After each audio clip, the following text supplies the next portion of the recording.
Abu Ishaq il rapporte qu'un homme fut interrogé sur le prophète alayhi salatu wassalam, et plus précisément sur son visage. Est-ce qu'il était comme l'éclat de l'épée? Non, mais il était plutôt comme la lune. Le visage du prophète alayhi salatu wassalam. Et dans d'autres versions, il était encore plus beau que la pleine lune. Ka'b ibn Malik dans Sahih al-Bukhari wa Muslim, il rapporte quand le messager d'Allah alayhi salatu wassalam était content, son visage rayonnait de lumière au point qu'il ressemblait à un morceau de lune éclatant. Le prophète alayhi salatu wassalam était de taille moyenne. Il avait un teint blanc rougeâtre. Ses cheveux n'étaient ni frisés et ni lisses. À sa mort, il n'y avait même pas 20 poils blancs dans ses cheveux et dans sa barbe. Il avait alayhi salatu wassalam des yeux noirs. Il avait sur le front une veine qui s'enflait quand il se mettait en colère. Il est rapporté que ses sourcils étaient fins et ils étaient longs et ils étaient remplis, mais ils n'étaient pas épais. Il y avait un écart entre les deux sourcils. Ces deux sourcils ne se joignaient pas. Jabir radiyallahu ta'ala anhu warda, il dit le messager d'Allah alayhi salatu wassalam avait une large bouche, de vastes yeux et des chevilles plutôt minces alayhi salatu wassalam. Rapporté par l'imam Muslim, selon Jabir radiyallahu ta'ala anhu warda, le prophète alayhi afdalus salati wa askat taslim avait une barbe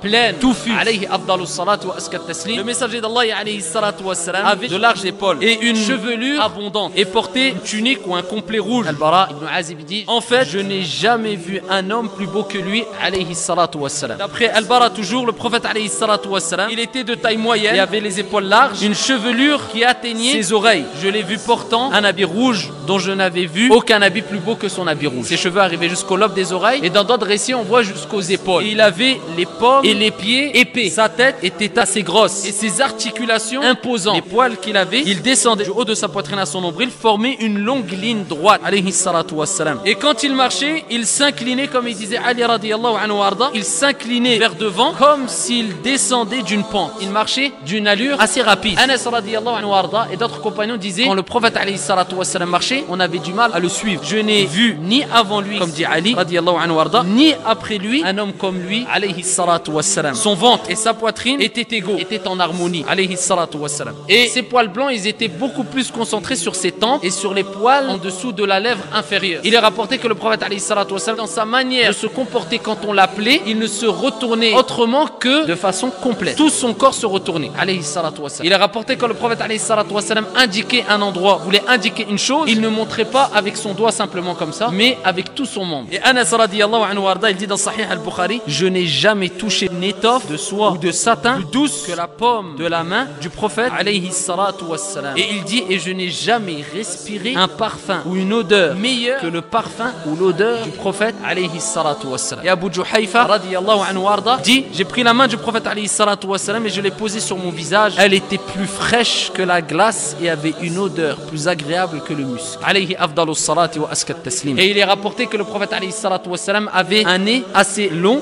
bien formé, très beau. Quand on regardait très bien, il était un peu crochu. Alayhi afdalus salati wa askat taslim. Ça, c'est des récits jugés bons et authentiques qui nous rappellent ici comment était le prophète alayhi salatu wassalam.